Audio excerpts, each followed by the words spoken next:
안녕하십니까. 이번 2025학년도 대입 아카데미에서 발표를 맡게 된 정화여자고등학교 졸업생 최혜인입니다. 저는 다음의 목차로 저의 발표를 진행하도록 하겠습니다. 전체적으로 대입에서 학생부 종합전형으로 평가하는 요소에 대한 저의 경험을 모두 담기 위해 노력했습니다. 크게 6개의 카테고리로 발표를 진행할 예정인데 제가 대입을 준비하며 겪은 경험, 느낀 점이 포함되어 있어 다소 주관적인 내용일 수도 있다는 점 미리 말씀드립니다. 우선 저에 대해서 소개해 드리도록 하겠습니다. 저는 정화여자고등학교를 졸업하였고 2024학년도 입시에서 39명을 선발하는 학생부 종합 지역균형 전형으로 서울대학교 의예과를 합격하게 되었습니다. 서울대학교의 학생부 종합전형은 크게 지역균형 전형과 일반 전형으로 나뉘는데요. 이 중 지역균형 전형으로 합격하였습니다. 다음은 제가 고등학교 생활 동안 내신에 어떻게 임하였고 어떤 방식으로 공부했는지 말씀드리겠습니다. 내신이라는 것은 학교에서 치르는 모든 시험에 대한 성적을 의미한다는 점 다들 알고 계실 것 같습니다. 아마 많은 분들이 동의하시겠지만 내신이란 수시 전형에서 가장 중요한 평가 요소라고 생각합니다. 수치로 표현할 수 있는 것이 객관적으로 이루어져야 하는 대입의 영역에서 크게 작용하기 때문이죠. 수시 전형에는 크게 두 가지 전형이 있는데요. 학생부 교과 전형에서는 내신을 정량적, 즉 수치 그대로 반영한다면 학생부 종합 전형에서는 내신의 여러 가지 요소를 정성적으로 평가합니다. 그래서 제가 내신 성적에 대하여 가졌던 마음가짐은 높은 등급도 물론 중요하지만 꾸준히 향상되는 모습을 보여주겠다는 마음이었습니다. 만족스럽지 않은 성적이 나오더라도 좌절하지 않고 성장하는 모습을 보여주고자 노력했던 것이죠. 즉, 자신의 내신 성적이 어떻게 평가될지는 아무도 모르기 때문에 내신 성적에는 끝까지 정성을 기울이는 자세가 중요하다고 생각합니다. 다음은 제가 내신 시험을 어떤 식으로 공부했는지에 대해 말씀드리겠습니다. 할 일이 많은 고등학교 시절에 자신의 공부 시간을 확보하는 것은 쉬운 일이 아닙니다. 따라서 저는 시기별로 계획표를 다르게 작성해서 시간 분배를 적절히 하기 위해 노력했습니다. 평소 공부할 때에는 일주일 계획표를 작성해서 저 혼자 공부할 수 있는 시간, 학원에 가는 시간 등을 한눈에 알아볼 수 있도록 하였습니다. 또한 학교 일과가 끝나면 그날 배운 과목은 무조건 그날 복습하는 시간을 가지면서 공부하는 시간을 확보하였습니다. 해야 할 탐구나 수행평가가 많을 때에는 휴대폰의 노트를 활용해서 우선순위를 정하면서 차례대로 일을 수행해 나갔습니다. 다음은 제가 시험 기간에 계획표를 작성한 방식에 대해 설명드리겠습니다. 저희 학교는 항상 시험 시작 2주 전에 시험 범위와 일정표를 나눠주셨는데요. 저는 일정표를 받으면 그 일정표에 따라 시험 공부 일정표를 작성하였습니다. 제가 계획표를 작성한 방식을 거울 공부법이라고 명명할 수 있을 것 같은데요. 사실 이 말은 제가 붙인 건 아니고 제가 읽었던 어떤 칼럼에서 다른 분이 이러한 공부법을 거울 공부법이라고 명명하신 바가 있는 것을 알게 돼서 이렇게 이름 붙여 보았습니다. 마치 거울처럼 만약 목요일 금요일에 영어 미적분 화학을 친다 라고 하면 그 2주 전 목요일 금요일에 영어 미적분 화학을 공부하는 식으로 이렇게 전 과목 공부에 공백이 생기지 않도록 시험 시간표와 같은 순서로 시간표를 작성해서 시험 기간마다 공부를 하였습니다. 다음은 제가 과목별로 어떻게 공부하였는지에 대해 말씀드리겠습니다. 우선 국어의 경우에는 수업 내용과 자소서의 내용을 모두 교과서에 단권화하는 방식을 택했습니다. 수업 시간의 내용은 검정색, 빨간색, 파란색 펜, 자소서의 내용은 보라색, 초록색 펜으로 필기하여 단권화하였습니다. 또한 독해력 상승을 위해서 평가 문제집, 모의고사 기출 등 다양한 문제를 풀어보았습니다. 내신 수학의 경우에는 다양하게 많이 풀면서 경험을 쌓는 것이 중요하다고 생각합니다. 따라서 저는 검증된 모의고사 기출을 기본적으로 풀면서 다양한 문제집을 접하면서 풀이법을 고민해 보았습니다. 교과서와 부교재의 경우에는 변형되어 출제될 가능성이 높기 때문에 답지의 풀이, 증명을 모두 암기하였습니다. 영어 공부의 경우에는 범위에 해당되는 모든 지문을 숙지하는 것이 중요한데요.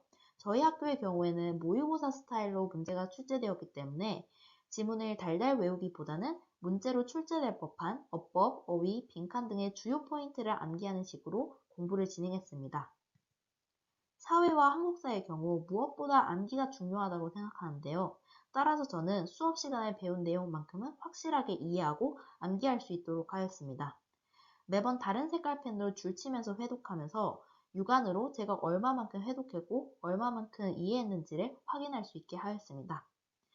또한 심화 문제의 경우에는 고3 기출문제의 문제 유형으로 출제되는 경우가 있는데요. 따라서 통합사회 교과 내용과 비슷한 내용이 포함된 사회과 윤리, 사회문화 기출문제를 참고하여 심화 문제에 대비할 수 있었습니다.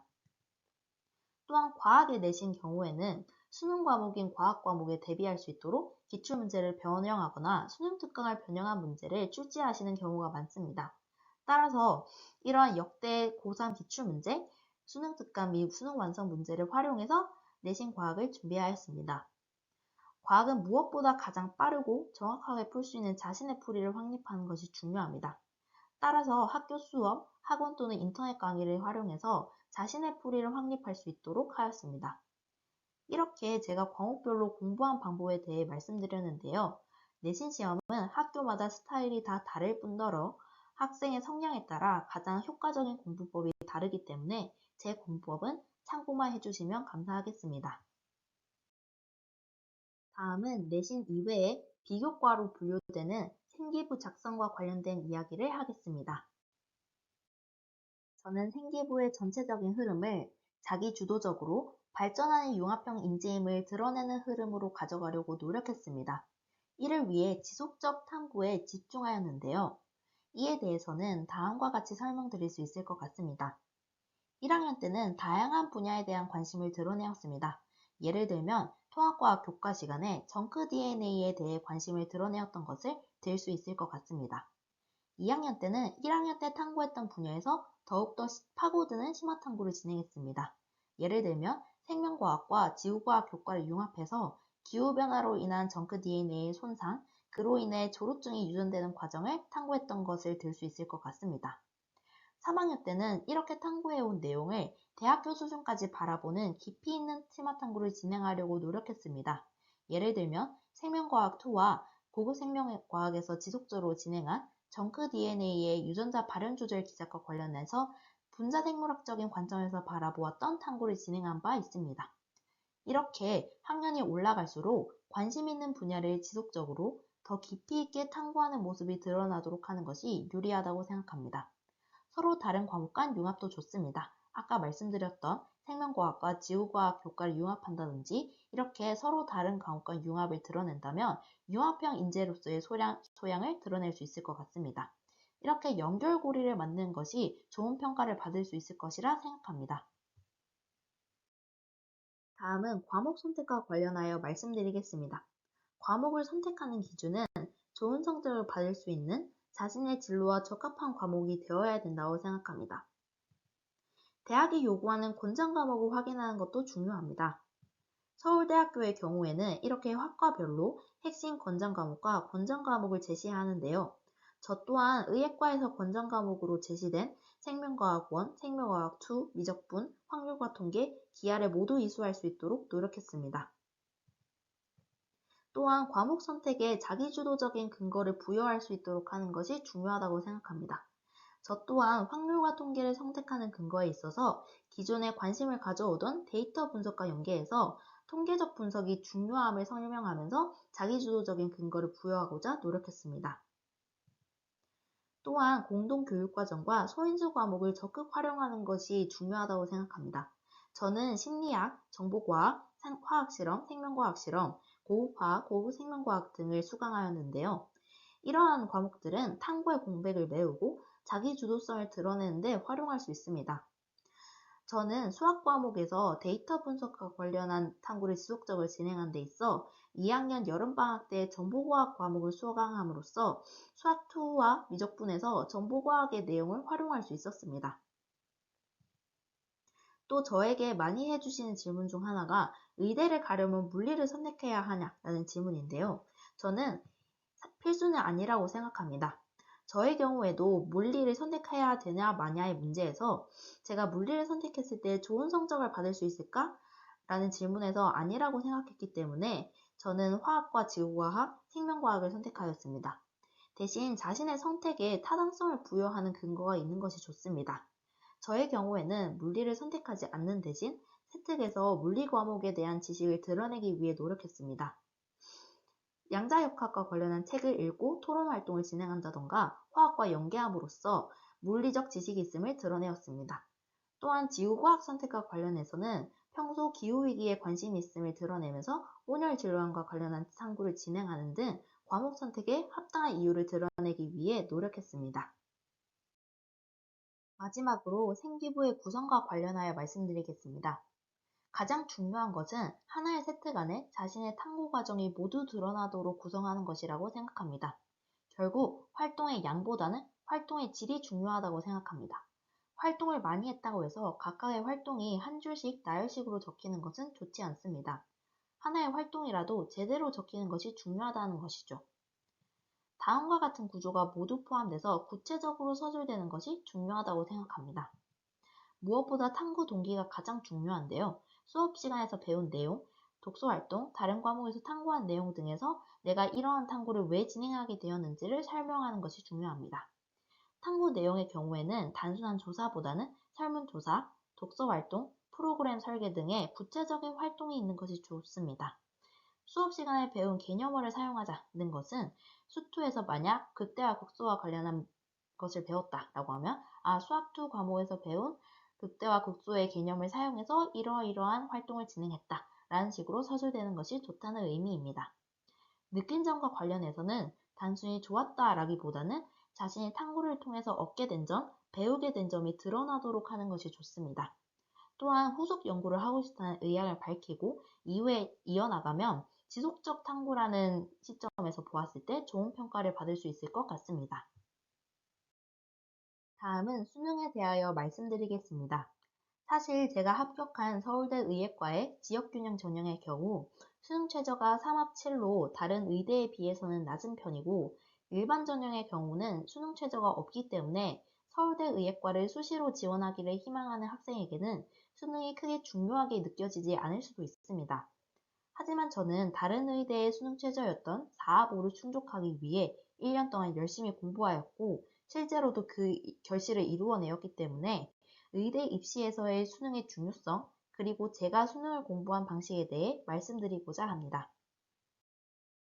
최근 들어 수능이 점차 어려워지는 추세라는 것은 모두 알고 계실 것 같습니다. 실제로 이번에 저희가 치루었던 2024 학년도 수능은 불수능이라고 불릴 정도로 어려웠다고 평가받는데요. 이 표에서 4%까지를 1등급으로 삼는 상대평가인 국어 수학의 1등급 비율은 상관없다고 하더라도 90점 이상을 모두 1등급으로 삼는 절대평가인 영어의 1등급 비율이 거의 4%에 육박했다는 사실은 모두를 놀라게 했습니다. 또한 2023 학년도와 2024 학년도 의예과 수능 최저 충족자 변화를 보더라도 모든 인원이 감소했다는 것을 알 수 있습니다. 의대 입시에서 정시뿐만 아니라 수시에서도 최저를 충족하는 것이 점점 중요해지고 있다는 것이죠. 따라서 저는 제가 수시를 준비하는 입장에서 어떻게 수능을 공부하는지에 대해 말씀드리겠습니다. 우선 수능 공부에서 가장 중요한 점은 루틴이라고 생각합니다. 저는 매일 아침 6시 반에 기상, 밤 12시 반에 취침하는 루틴을 일정하게 유지하고자 노력했고 실제 수능 시간표와 비슷하게 매일매일 모든 과목을 공부하고자 노력했습니다. 수시를 준비하는 입장에서 고3 때 내신과 수능의 밸런스를 적절하게 유지하는 것이 중요한데요. 저는 수업 시간에는 항상 수업에 참여하여 내신 시험을 대비하고 내신 시험 일주일 전에는 수능 공부를 잠시 중단하고 내신 공부에만 매진하면서 내신 공부와 수능 공부 사이에 경계를 만들어서 서로의 차질이 없도록 노력했습니다. 또한 저는 과목별 단권화 노트를 작성해서 개념을 살피고 저의 부족한 부분을 채우는 용도로 활용했습니다. 국어로는 문법 개념 노트를 작성하였고 수학 노트로는 자주 실수하는 부분과 실기를 관련해서 정리한 오답 노트를 작성하였고 영어는 단어 노트, 과텀은 개념 및 풀이법 정리 노트를 작성하였습니다. 이러한 단권화 노트를 작성해서 수능 날에는 이러한 노트들만 보면서 저의 마음을 다스리고 힘을 낼 수 있었습니다. 이 사진들은 제가 수능 공부를 하면서 작성했던 단권화 노트의 사진인데요. 첫 번째 사진은 제가 작성했던 영어 단어 노트의 사진이고, 두 번째, 세 번째는 제가 60페이지 정도 작성했던 지구과학 개념 노트와 관련한 단권화 노트입니다. 다음은 수시의 마지막 관문이라 할 수 있는 면접과 관련한 내용에 대해 말씀드리겠습니다. 제가 합격한 서울대 의예과의 면접에 대해 설명드리자면, 서울대 의예과에서는 많은 의대에서 시행 중인 MMI 면접을 진행합니다. 총 5개의 방을 1시간 동안 돌면서 면접을 진행하는데요. 한 개의 방에서 서류, 즉 생기부 기반 면접을 20분 동안 진행하고 4개의 방에서 10분씩 제시문 기반 면접을 진행하게 됩니다. 이때 제시문 기반 면접에서는 인성, 협력 능력, 리더십 등 다양한 측면에 대해 평가하게 됩니다. 따라서 이러한 면접에 대비하기 위해서는 서류 기반 면접과 제시문 기반 면접을 모두 준비해야 합니다. 우선 서류 기반 면접에 대비하기 위해서는 자신의 생기부를 완벽하게 숙지하는 것이 중요하다고 생각합니다. 저는 생기부를 기반으로 예상 질문을 100문제 정도 만들면서 답변을 준비하였습니다. 이때 고등학교 시절 읽은 책과 관련해서는 줄거리, 인상 깊었던 구절, 저에게 미친 영향 등을 정리하였고, 제가 진행한 실험 및 모든 활동에 대해서는 진행 동기, 맡은 역할, 과정, 결과 등을 정리하였습니다. 제시문 기반 면접에서는 다양한 상황에 대해 생각해 보는 것이 중요합니다. 따라서 저는 홈페이지에 제시된 서울대학교 의예과의 기출제시문뿐만 아니라 MMI 면접을 시행하는 다른 학교의 기출제시문을 참고하면서 생각하는 힘을 기르기 위해 노력했습니다. 면접의 답변 구성 및 마음가짐에 대해 팁을 드리자면, 답변을 최대한 구체적으로 제시할 수 있도록 구성하는 것이 좋습니다. 자신의 주장에 대한 구체적인 예시를 제시하는 것이죠. 이러한 예시는 고등학교에서 진행한 활동, 학교 생활, 읽었던 책, 사회 이슈, 비유적 표현이나 육지적 표현에서 나올 수 있는데요. 실제로 저도 예시로 학교에서 진행한 뮤지컬 제작 활동에서 겪었던 위기와 이를 대처했던 방식에 대해서 설명한 적이 있습니다. 또한 면접에 임할 때 긴장되겠지만 최대한 당황하지 않고 편안한 마음으로 임하는 자세가 필요하다고 생각합니다. 압박 질문에서 당황하면 오히려 감점 요인이 될 수 있습니다. 따라서 긴장감을 풀고 면접에 임하는 자세가 중요합니다.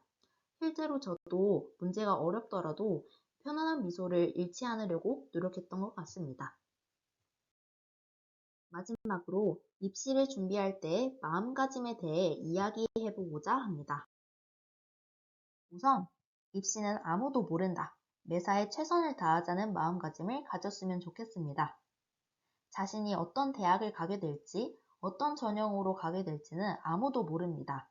그저 매사에 최선을 다하면 이루어진다는 생각으로 공부를 해나가는 것이 중요하다고 생각합니다. 공부를 할 때는 겸손해야 한다고 생각하는데요.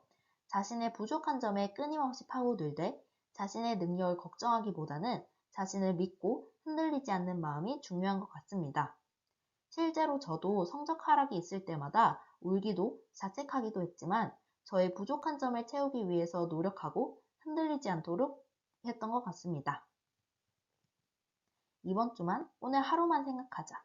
이 말은 저희 어머니께서 저에게 자주 해주시던 말씀인데요. 제가 걱정이 많은 성격이라 한 달 뒤의 모습을 계속 생각하면서 불안감을 느낄 때가 많았는데 어머니께서는 그러지 말고 이번 주만, 오늘 하루만 생각하고 최선을 다하자고 말씀해 주셨습니다. 공부할 때 이런 마인드가 정말 중요하다고 생각합니다. 미리 걱정하기보다 당장 주어진 것에 그저 열심히 임하다 보면 어느새 좋은 결과가 기다리고 있다는 것을 저도 깨달았기 때문에 현재에 충실하고자 하는 마음이 중요한 것 같습니다. 또한 힘들 때는 혼자 해결하려고 하기보다 주변에 도움을 청하는 것을 꺼리지 않았으면 좋겠습니다. 공부 측면에서는 학교 선생님이나 학원 선생님께 도움을 청하고 입시와 진로 측면에서는 선생님과 상담을 나누거나 가족들과 활발히 소통하면서 저도 도움을 얻었습니다. 공부에 집중하다 보면 입시 정보에 무감해지게 되는데 고3 시절 저희 부모님께서 입시에 관심을 가지고 함께 의논해 주셨던 것이 저에게 큰 도움이 되었습니다. 이처럼 힘들 때 주변에 도움을 청해도 된다라는 생각을 가져도 된다고 말해주고 싶습니다. 저는 고등학교에 입학할 때만 해도 제가 의대를 갈 수 있을지, 더 나아가 서울대학교 의예과에 진학할 수 있을지는 상상도 하지 못했습니다. 하지만 최선을 다하다 보니 이렇게 보람 있는 결과를 얻을 수 있었습니다. 여러분 모두 현재 최선을 다하다 보면 좋은 결과가 올 것이라는 믿음으로 하루하루 살아가셨으면 좋겠습니다. 이상 제 이야기를 들어주셔서 감사합니다.